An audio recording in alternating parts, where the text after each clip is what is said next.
¿Qué tal? Bienvenidos a Posta. Le queremos comentar que hemos superado en Argentina ya las 40.000 muertes en el país. 40.000 muertes por COVID, un porcentaje muy elevado de pobreza.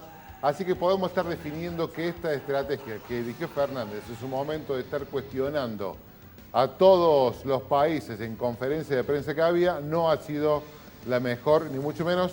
Junto con Diego Marconetti vamos a ampliar esta información porque queremos intentar explicar qué significan 40.000 muertes. ¿Son muchas? ¿Son pocas? Bueno, si tenemos en cuenta ciudades en la provincia de Córdoba, 40.000 muertes que hay en el país, significa que a esta altura del año hubiera desaparecido por completo lugares como Altagracia. Altagracia tiene... Hola, buenas noches. Hola, buenas noches, ¿cómo andan? Hola, un gusto. Estamos medio como que estamos arrancando, pero bueno, hemos arrancado el programa. Sí, tiene 40.000, menos de 40.000 habitantes. Un barrio, por ejemplo, como Nueva Córdoba. Nueva Córdoba tiene 35.000 habitantes. 40.000, Nueva Córdoba desaparecido. Una ciudad como Belleville desaparecida. Un departamento como Río Primero ya no existiría más por la cantidad de habitantes que tiene. Es la misma cantidad de habitantes de los que han desaparecido en Argentina por esta enfermedad. Así que estamos todos esperando con las manos abiertas que aparezca cualquier tipo de vacuna. Ojalá que aparezca en enero, como prometió el ministro de Defensa esta mañana en muchos medios nacionales, que ya está todo listo para que venga la vacuna, que ya no sé qué temperatura tiene que tener, no sé si vuelta a cobrar la temperatura que tiene que tener. Cada uno dice la que le parece. Es que depende de cuál va a ser finalmente la que se va a colocar. Si la de Pfizer, que hoy se empezó a colocar en Inglaterra, la de la rusa, la vacuna rusa, que no requiere tanto cuestión térmica de por medio, pero bueno, a ver. Estamos, y creo que la gente lo está viviendo en la calle, como que estamos en el último, último pasillo, digamos, los últimos escalones de este año que ha sido extraordinario en el peor de los sentidos, ¿no? Porque creo que nadie se esperaba en enero cuando brindamos, había ya me acuerdo en la redacción del diario, mediados de enero, che, ¿vieron lo del virus de China? No, mentira, ¿alguien lo comentó? Yo lo dije. Yo dije, che, ¿vieron? Porque estaba viendo en CNN, una nota en CNN en español, en internacional, y en las reacciones de esto, che, ¿viste este tema? Y la cantás para ver si alguien toma. ¿La Pfizer es una de las vacunas que hemos comprado por anticipado de Argentina o no? Sí. ¿O hemos comprado la Moderna y hemos comprado la rusa? Se hizo un mix de varias. Un mix de varias. De varias, justamente para asegurarse. Porque me dice que Brasil estaba muy complicado porque Brasil no era una de las que había priorizado. Exactamente. Creo que México es tampoco. Más, Argentina también compró vacunas chinas, si no me equivoco. Vacunas chinas. Así que también. La que venga... No, como dijo... Yo me preguntaba, ¿cuántas veces uno fue a vacunar a su hijo y se fijó de dónde era la vacuna, del origen de lo que estaban colocándose a su hijo? Yo en mi vida me he fijado. Por ahí soy un muy mal padre, pero nunca me fijé la vacuna que le estaban, de dónde, el origen de la vacuna que le estaban colocando a mi hijo. Así que la que venga, bienvenida sea para tratar de encontrar una mínima normalidad. Otro de los temas que se ha instaurado en la agenda nacional y que ha sido debatido aquí en Posta y que hemos preguntado a la diputada nacional por el Frente para la Victoria, Gabriela Esteves, si conseguían los votos, era el proyecto del aborto. Y todo indica, a diferencia de la vez pasada, que no había pasado en el Senado, parece que esta vez puede ser que pase. El poroteo este viernes va a ser el debate en diputados. Fue un proceso parlamentario muchísimo más corto que el anterior. Todos los conteos que hacen los periodistas especializados, los periodistas que se dedican a seguir las cuestiones en el Parlamento Nacional, indican que al menos en diputados, al igual que fue en la sesión en el último año de Macri, que también se discutió, todo indica que al menos en diputados tendría la sanción este proyecto de interrupción voluntaria del embarazo que busca despenalizar y legalizar, en realidad no es la despenalización, sino es la legalización del aborto hasta la semana 14. Ese sería el proyecto que hay que ver todavía cómo van a votar los cordobeses de Unión por Córdoba, de Córdoba Federal, de Alejandra Vigo, que se había abstenido en la vez pasada, ¿te acordás que fue abstención? Yarlora, que en ese momento era el intendente Yarlora, que era diputado, votó en contra. Carlos Gutiérrez esta vuelta adelantó que va a votar a favor y ahí había también una movida de algunos altos jerarcas de la Iglesia Católica de Córdoba tratando de dar vuelta a ese voto. Jerarca, del obispado. Sí, del obispado. Tratando de dar vuelta a ese voto. Casinerio también dijo que ya había adelantado que su voto iba a ser negativo. Dentro de la Unión Cívica Radical, Diego Mestre también dijo que vota en contra, al igual que Soledad Carrizo. Brenda Austin a favor. De hecho, Brenda es una de las promotoras desde hace muchísimos años de este debate. Dentro del PRO hay una diputada que es del norte, ahora no recuerdo el apellido, también dijo que no. Villada, que es de Coalición Cívica, también dijo que no. Y en el Senado es donde está el debate duro. Allí está trabajando, ya se sabe que Caserio va a apoyar la propuesta.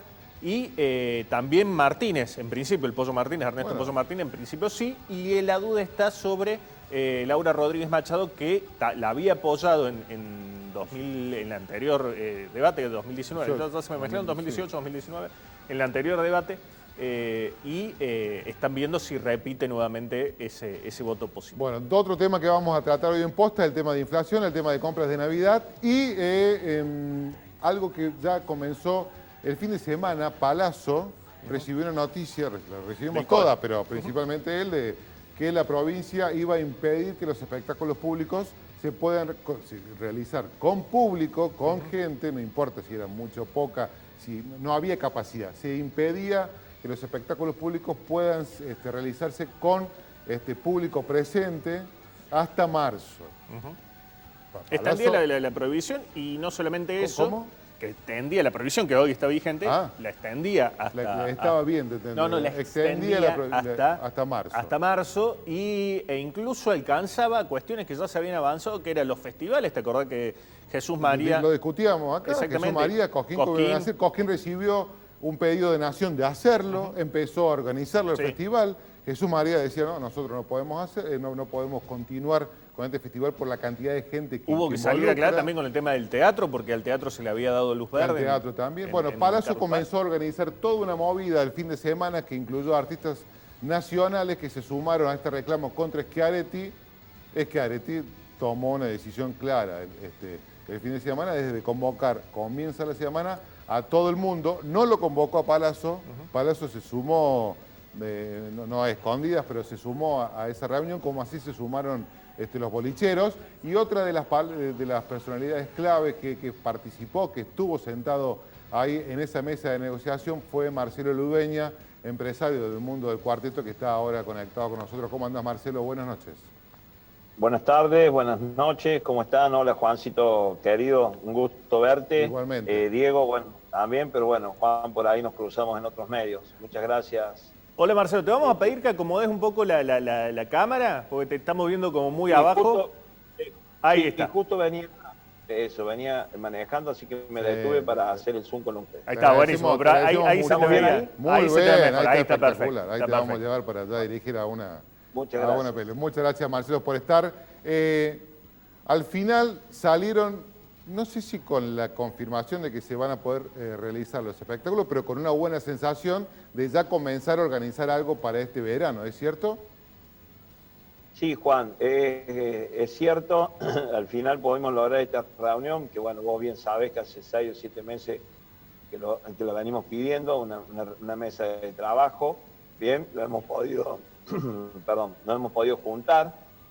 Nos ha atendido el ministro de Salud y la directora de Cultura. Fue una charla a una reunión de trabajo que duró casi 5 horas, donde nos pudimos encontrar y debatir varias cosas que eran necesarias e importantes. La conclusión de la reunión fue que el lunes nos vamos a volver a juntar.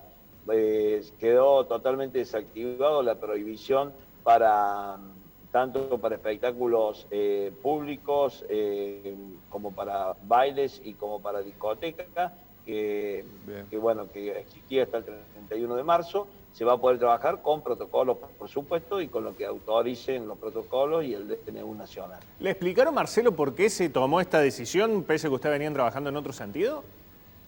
Sí, en realidad la explicación es totalmente lógica. Hay un tema de criterio acá en el medio. ¿Por qué? Porque el protocolo de nivel nacional que nosotros pedíamos que autorice hasta un 50% vertido por espectáculos, por cultura de nación, hasta un 50% de aforo en los lugares, lamentablemente no puede ser llevado a cabo porque el DNU dice que no puede haber esto máximo de 200 personas en cualquier lugar. Si yo hago un aforo del 50% de la plaza de Cosquín, me daría más o menos unas 2.500 personas. Sí. Y si yo ingresara con ese protocolo a la plaza de Cosquín, estaría cometiendo, digamos, un delito, porque estaría afuera de un DNU o, digamos, de una causa penal. Entonces, por este motivo, se malinterpretó todo, se ha corregido, y lo que vamos a hacer es pedir a través de Córdoba, como han hecho otras provincias, como Santa Fe, como Cava también, una ampliación de cantidad de asistentes y que, bueno, y que se pueda poner en práctica este protocolo que a nosotros nos serviría para trabajar. Que la gente en casa entienda que el baile no va a ser el baile de antes, va a ser un baile siempre protocolizado, porque la pandemia... ¿Qué es un baile protocolizado? A ver, ayúdanos a imaginar una noche. Puede ser con burbuja social, puede ser con burbujas, mesas y sillas. No se va a poder bailar como estábamos acostumbrados a bailar. Más que un baile, va a ser un recital. Va a ser un recital. Bien. Sí, yo la palabra baile la dejaría de lado. Decimos baile porque es cuarteto, claro, y se identifica con el baile, claro, pero van a ser recitales, ¿no es cierto? Y bueno, pero sí la gente va a poder ver sus bandas, los favoritos, y bueno, y nosotros vamos a poder trabajar, que es lo importante. ¿Cómo lo están resolviendo otras provincias? Porque veo que están promocionando un show de Cataño muy grande en Bariloche. ¿Ustedes también organizan shows en La Rioja o en Catamarca? ¿Pasa exactamente lo mismo con los gobiernos? Sí, exactamente igual, con burbujas sociales.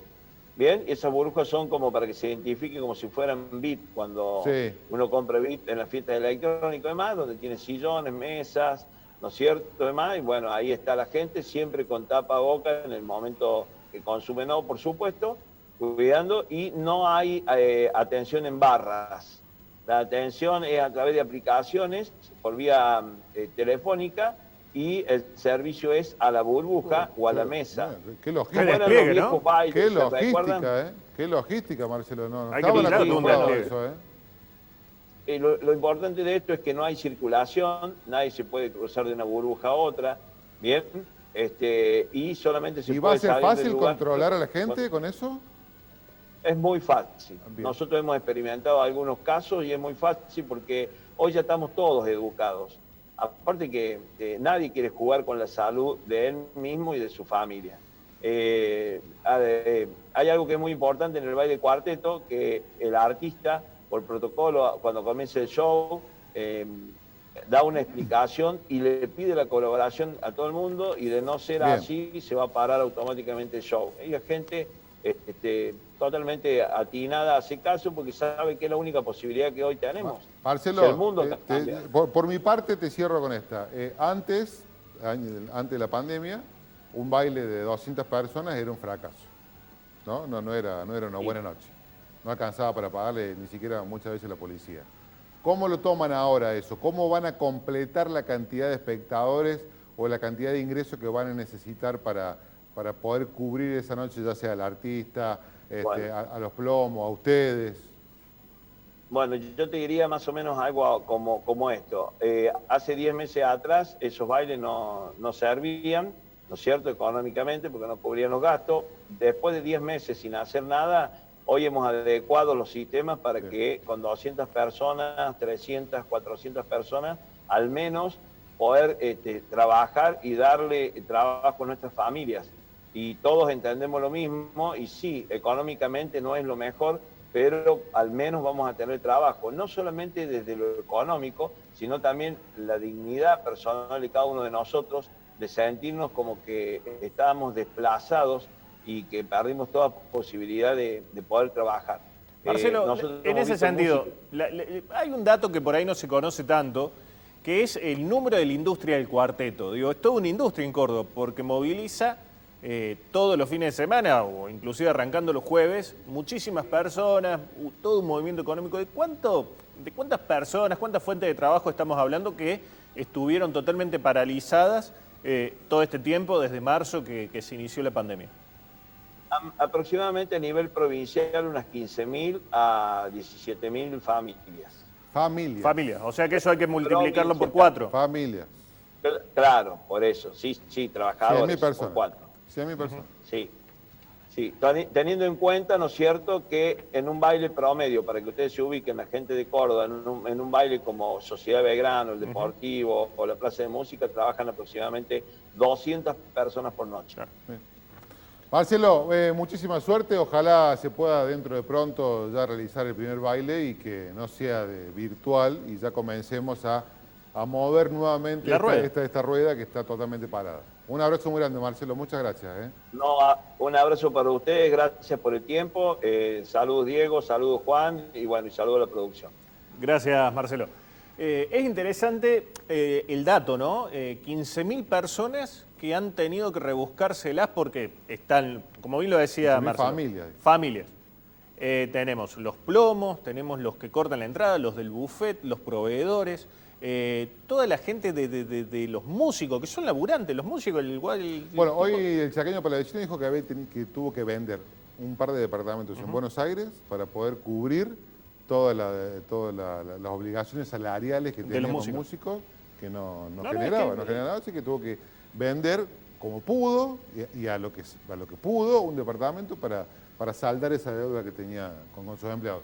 Nos vamos a la primera pausa, ya venimos, nos queda inflación, nos queda la ciudad del futuro, es muy interesante, quédense, es muy interesante, y vamos a hablar del caso Lautaro, este chico golpeado por 2 jugadores de rugby del Tala. Vamos a tratar seriamente ese tema, a ver si vamos a seguir apuntando todas las miras hacia los rugbyers o es una cuestión de todos nosotros como padres y como hijos.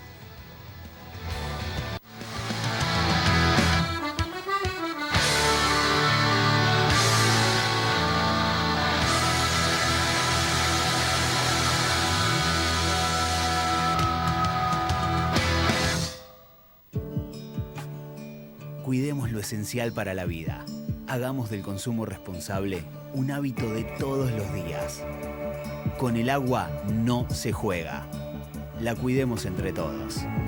Aguas Cordobesas.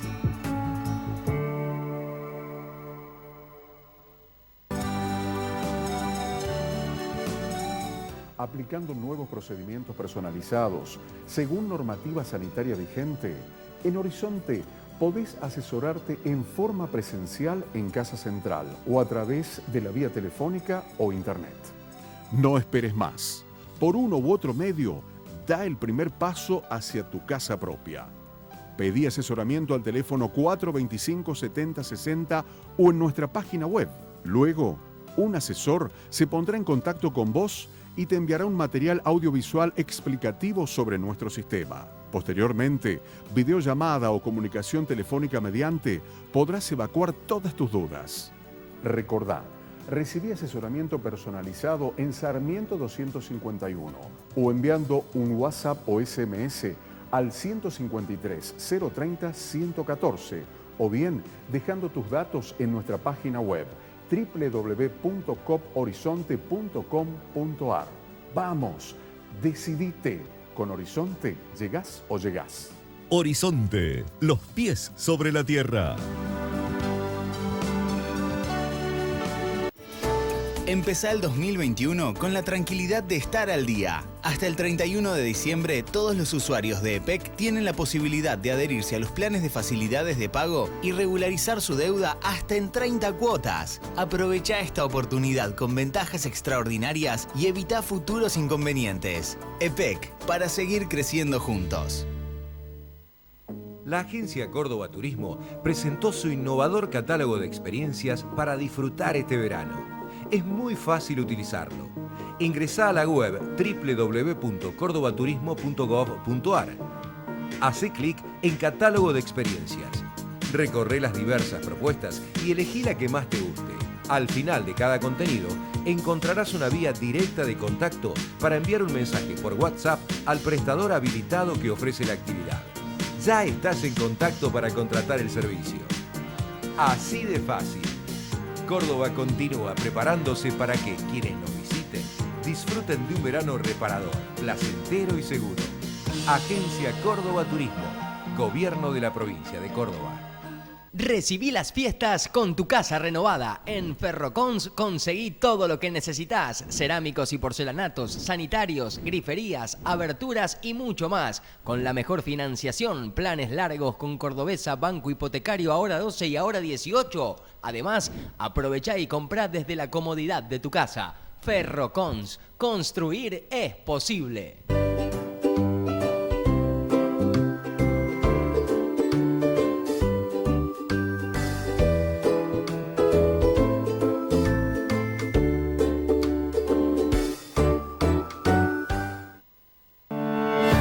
Iluminación. La gestión del intendente Martín Yarlora dispuso reforzar el plan de mantenimiento y reemplazo de luminarias para seguir optimizando el sistema de alumbrado público de la ciudad, sustituyendo las luminarias existentes por tecnología LED, más económicas, sostenibles y eficientes. Mejorar la iluminación es gestionar una mejor calidad de vida para los vecinos. Juntos tenemos futuro. Municipalidad de Córdoba.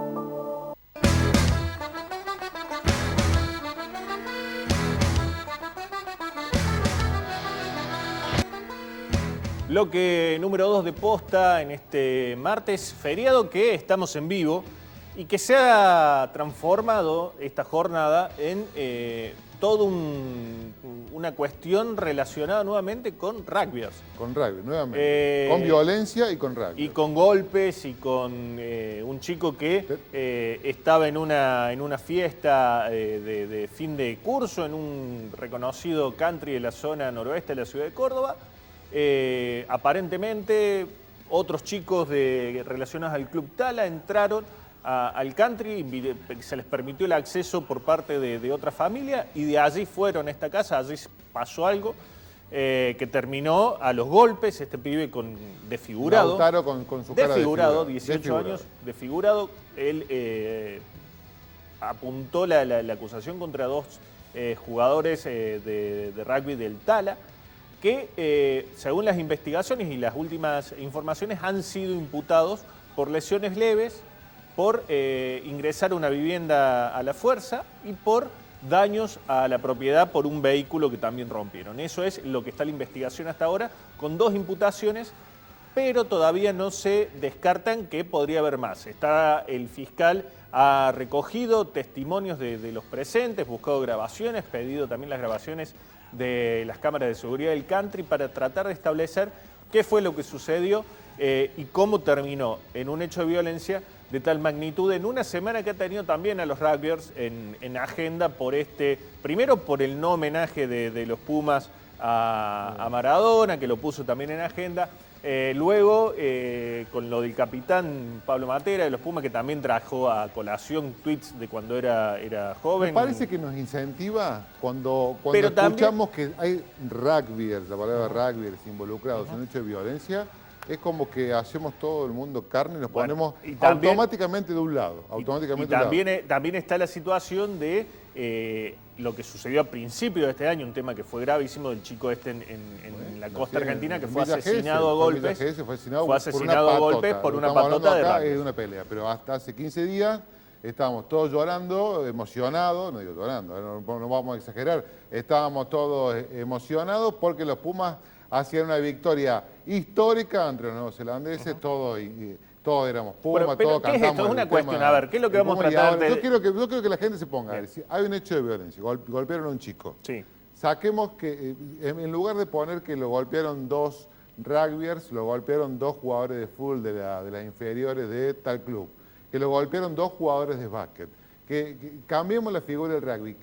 ¿Tiene el mismo peso el hecho? Bueno, es que justamente lo que se da como coincidencia, primero, los jugadores de rugby de por sí tienen una contextura física que están mucho más preparados que en otros deportes. Pero bueno, a ver, ¿Qué es lo que vamos a tratar de discutir? ¿Hay una cuestión de cultura de ese deporte que hace que haya violencia o que lo señala así? Bueno, está invitado el doctor Luna, Pepe Luna. Exactamente, José Luna, eh, jugador de los Pumas, jugador así que de ya los lo Pumas, podemos, sí, ya que entiende un conoce poquito la más que cultura. nosotros toda esta realidad, y también médico del Club Belgrano. ¿Cómo anda, Luna? Buenas noches, ¿cómo está usted?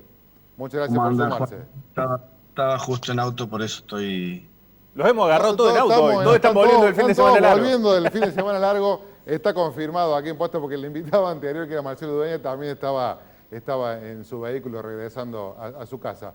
Luna, la pregunta es, ¿tenemos una sociedad violenta, incontrolable, en donde cualquier chispa genera un incendio, o es propiedad de los jugadores y de los que se dedican al deporte rugby, que tienen una violencia extra en su ADN, entonces necesitan canalizarla por algún lugar?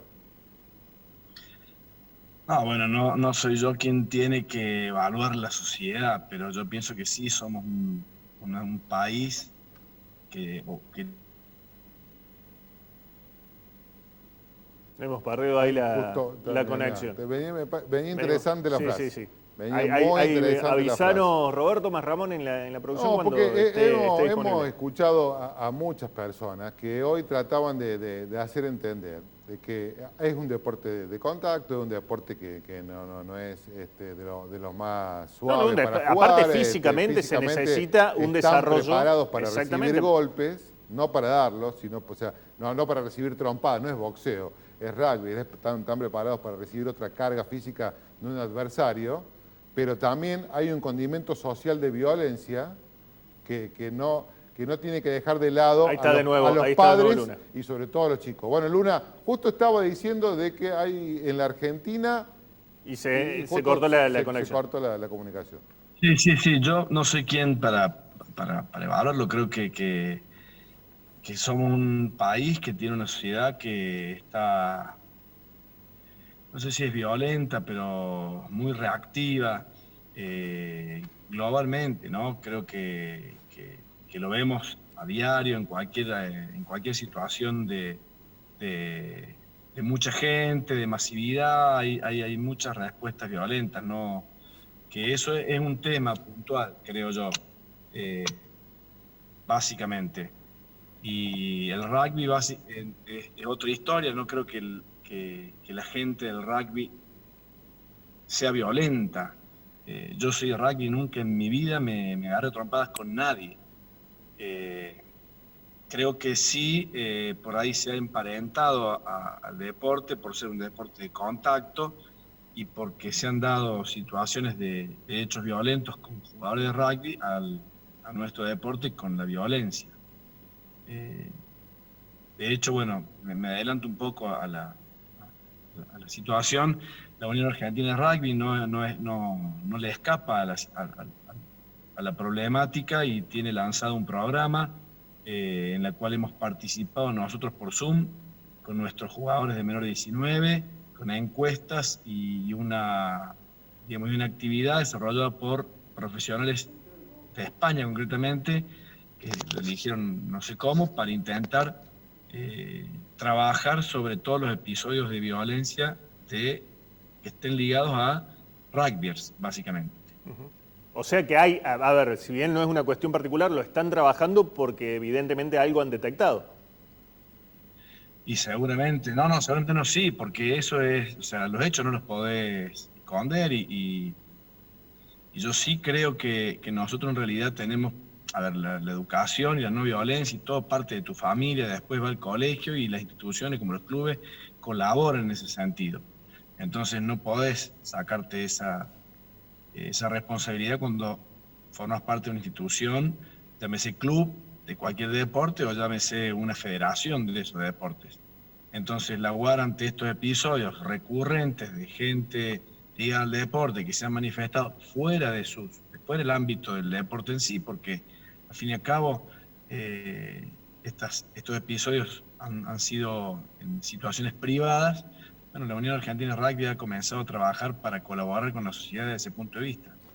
Luna, le hago una consulta. Cuando usted jugaba, cuando era chico, ¿notaba que tenía una predisposición diferente, tenía un cuerpo que no era el mismo que su compañero y por lo tanto sabía que tenía una ventaja en el caso de tener alguna diferencia o una pelea con su compañero, ¿no? El deporte nuestro, al ser un deporte de contacto, te exige un entrenamiento físico, tal vez más ligado a aumentar tu tamaño, por decirlo así, o a hacer pesas, que a lo mejor yo lo veo en el fútbol, nada que ver. Los chicos que juegan al fútbol tienen que ser magros, flacos para desplazarse. El jugador de rugby tiene que tener una contactura física para protegerse porque es un deporte de contacto. Que después uno lo traslade a su ámbito social es otra historia. Yo soy un enano, comparo con los que jugaba, entonces lejos estoy de querer imponer mi físico, pero bueno, evidentemente que a lo mejor esa situación de entrenamiento puede generar en los jugadores que le ha tocado algún tipo de sensación de superioridad física sobre el resto. Me parece que eso es casi inevitable, pero no es que el rugby profese eso. Si yo tengo un compañero que mide 2 metros y se siente más fuerte que otro porque pesa 120 kilos, que otro como yo que mide unos 78 y 70 kilos, bueno, es una cuestión individual, pero que no está ligada al deporte en sí. Luna, lo cierro con esto, así ya lo liberamos. Si fuese directivo de alguno de los clubes, ¿qué medidas tomaría con los chicos? ¿Qué es lo que primero haría, al margen de hablar, digamos, pero tomaría, qué sé yo? Bueno, el Tala, supuestamente lo que se sabe, ha tomado la decisión de separarlos a los dos que han sido imputados. Ya empieza con la decisión de separarlos, ya empezamos a discutir. Yo creo que sea una medida más humana, a ver, vamos a hacer esto, chicos, a partir de ahora los entrenamientos se van a completar con esto, no digo todos los días, pero en el tercer tiempo vamos a comenzar a cambiarlo y vamos a generar, no sé, digo, ¿se puede pensar en algo? En estas charlas que tenía con Zoom, que recién comentaba, ¿se sugiere algún tipo de actividades? Mirá, sí, tal cual. Yo, a ver, no soy dirigente y la verdad que la situación de dirigente es difícil, pero y el hecho puntual que ha pasado acá en Córdoba, no me corresponde tal vez opinar, pero la idea casualmente es que la institución UAR, a través de las uniones provinciales y después a través de los clubes, porque los clubes estamos cerca de los chicos, tengamos un esquema que es de adaptación y de reincorporación. Lo estaba leyendo con un grupo de amigos con todo a raíz de esto, y hay un programa desarrollado sobre esto. No sé si no alcanzó a ponerse en práctica.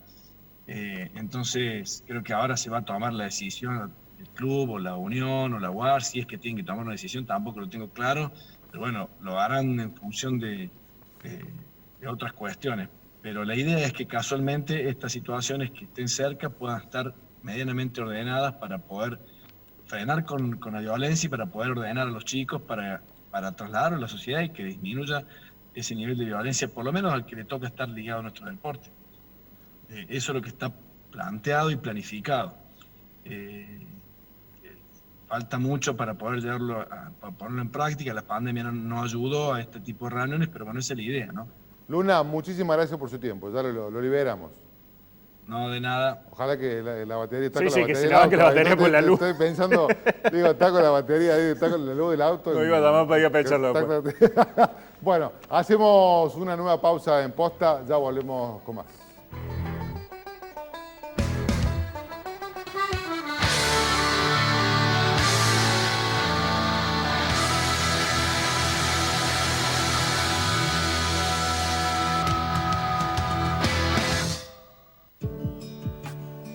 Cuidemos lo esencial para la vida. Hagamos del consumo responsable un hábito de todos los días. Con el agua no se juega. La cuidemos entre todos. Aguas Cordobesas.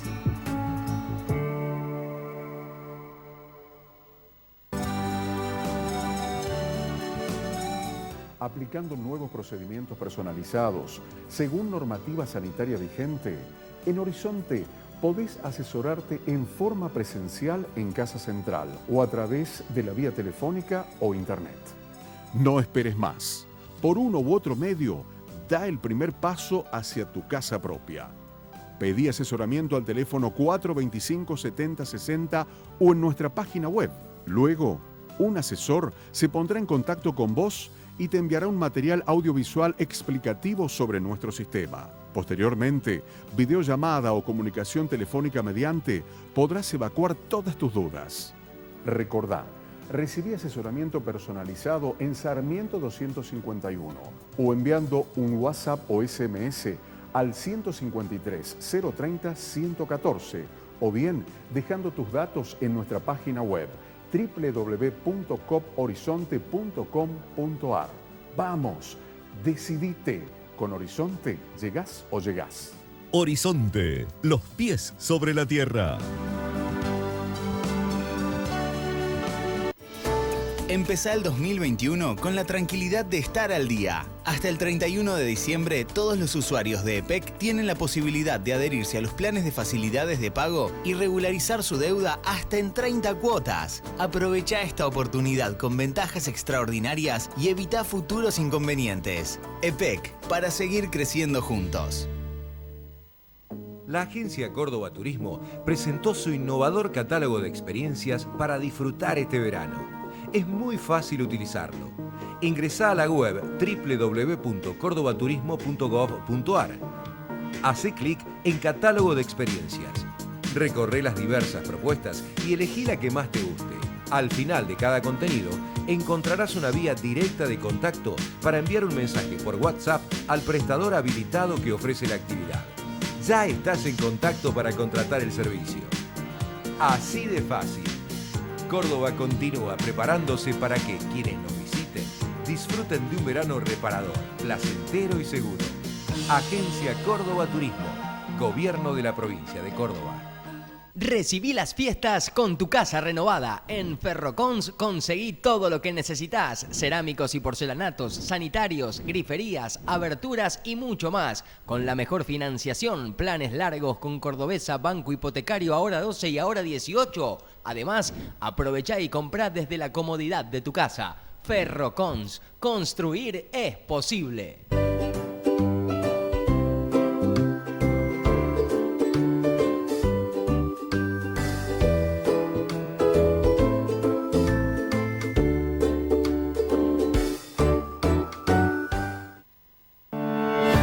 Iluminación. La gestión del intendente Martín Yarlora dispuso reforzar el plan de mantenimiento y reemplazo de luminarias para seguir optimizando el sistema de alumbrado público de la ciudad, sustituyendo las luminarias existentes por tecnología LED, más económicas, sostenibles y eficientes. Mejorar la iluminación es gestionar una mejor calidad de vida para los vecinos. Juntos tenemos futuro. Municipalidad de Córdoba.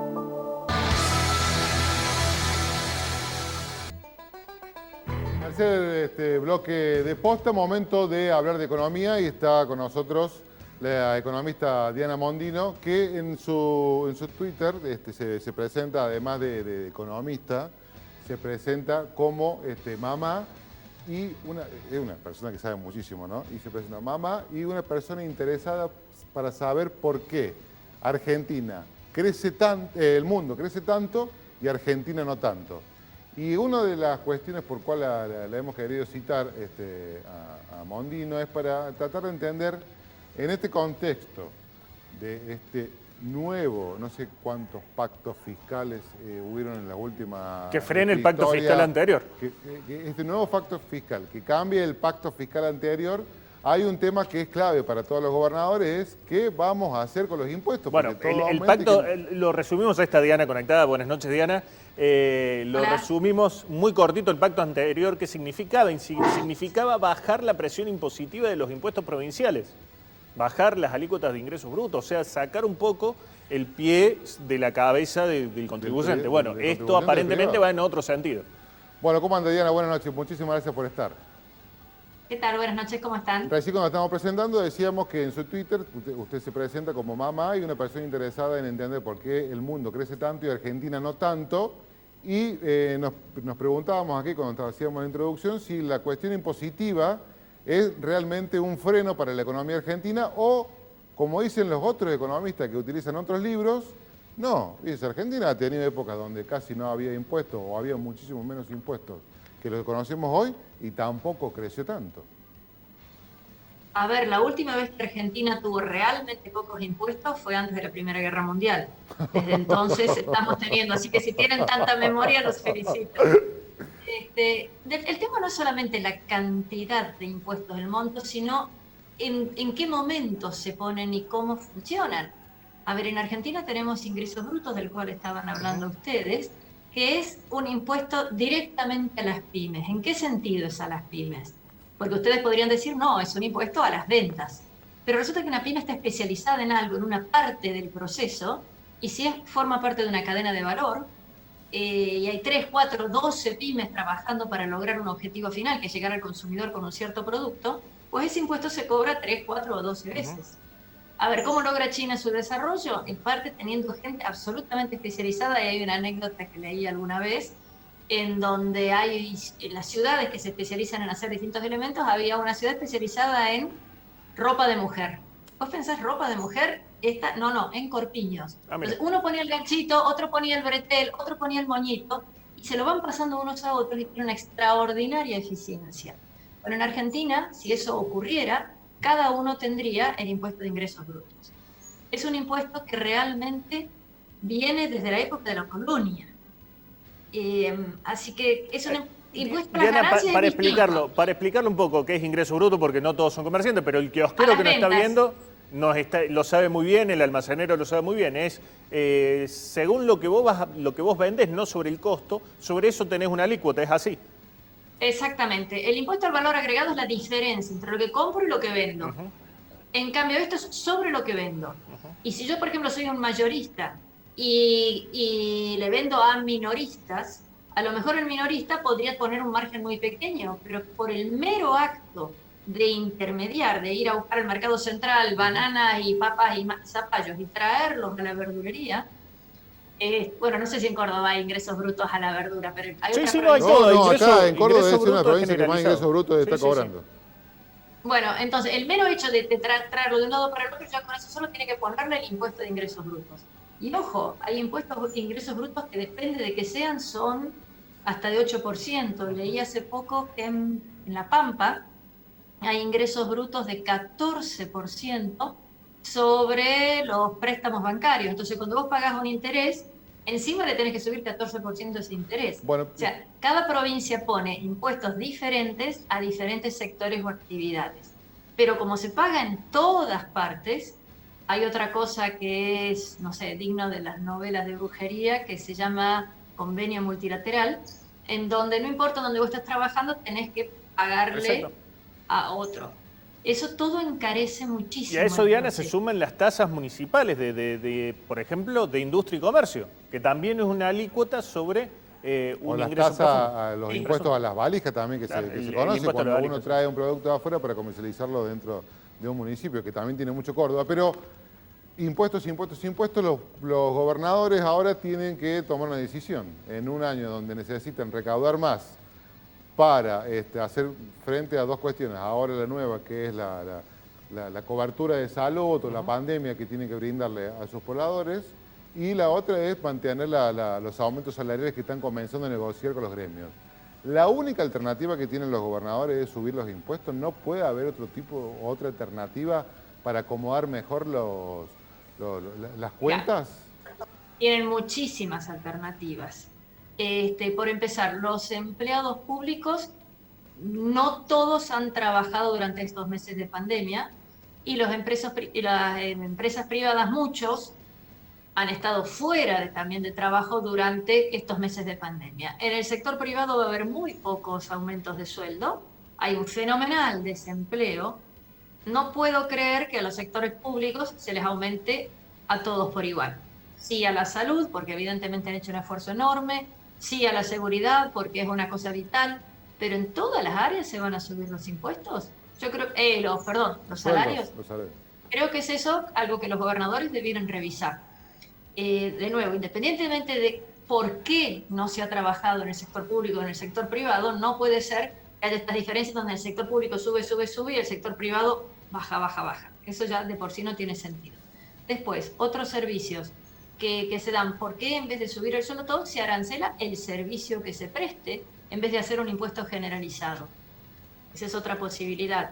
Y el mejor de todos, el que a todos realmente nos satisfaría, es que haya un buen servicio público, en que efectivamente si uno va a la escuela haya clase y los baños estén limpios, en que si uno va a la municipalidad termine rápido, y eso no existe. Y hay otra cuestión que me parece que también es interesante y que en Argentina nunca se termina de trabajar en ese sentido, que es el blanqueo del resto de la economía que no funciona, que en blanco, que funcione en negro, que no pague impuestos y que recae siempre sobre el mismo mundo de los que estamos en blanco y sí pagamos esos impuestos. Digo, ¿por qué no se abordan estrategias del blanqueo de ese, algunos hablan de un 40, un 50% de economía que funciona en negro y que no le tributa a nadie?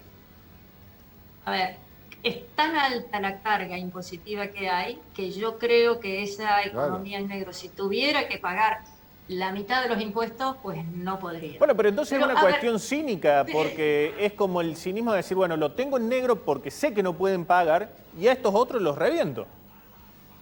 Y sí, es totalmente cínica, hipócrita, vergonzosa, pero los argentinos parece que miramos con un solo ojo la realidad.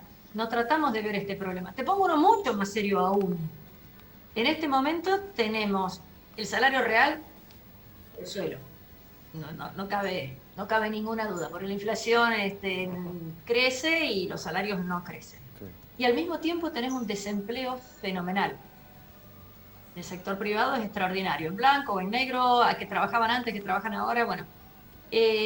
¿Vas a subir los sueldos del trabajo en blanco cuando al mismo tiempo muchísima gente dice, no, yo por la mitad de plata iba a trabajar?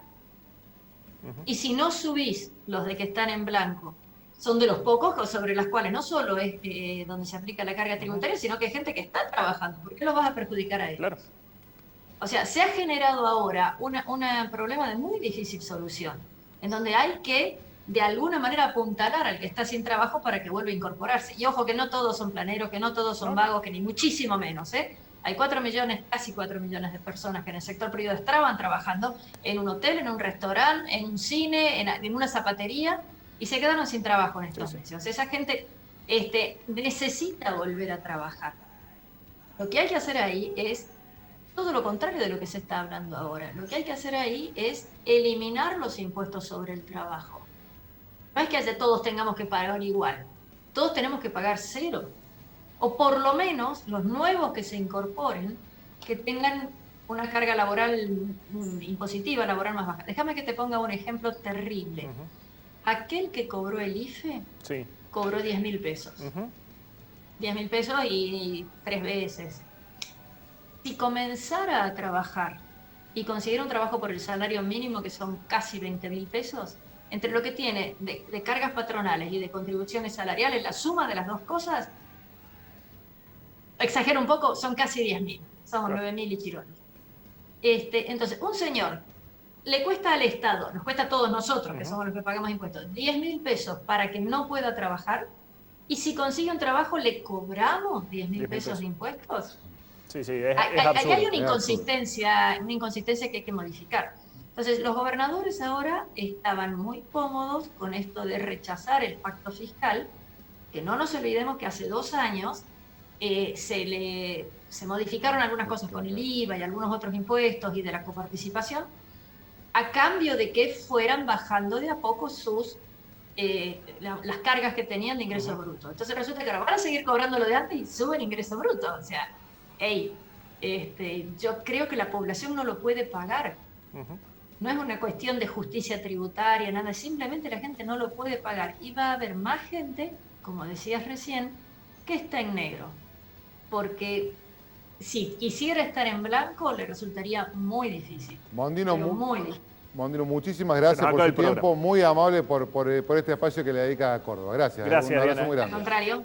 Bien. Bueno, nosotros nos vamos a una parte especial del programa. Que inauguramos hace 2 martes y nos olvidamos la semana pasada. No nos olvidamos. Nos gana la actualidad de un error nuestro, un error mío de no haberlo continuado, algo que queremos implementar, queremos instaurar en este programa, que es mirar no lo que va a pasar la semana que viene, sino mirar el futuro de Córdoba. Así que ahora nos vamos a ver el futuro de Córdoba con este auspicio.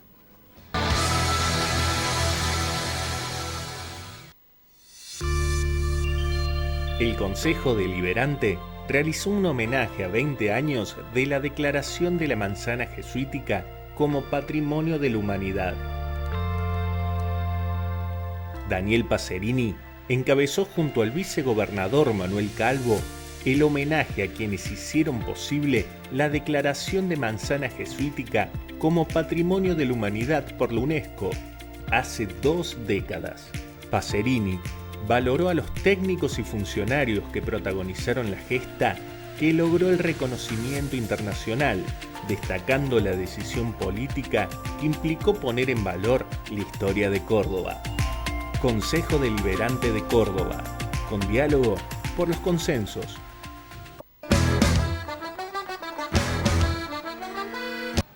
El otro día, Juan, hablábamos de cómo nos vamos a mover de acá a unos años con el abogado Carranza Torres que representa a Uber.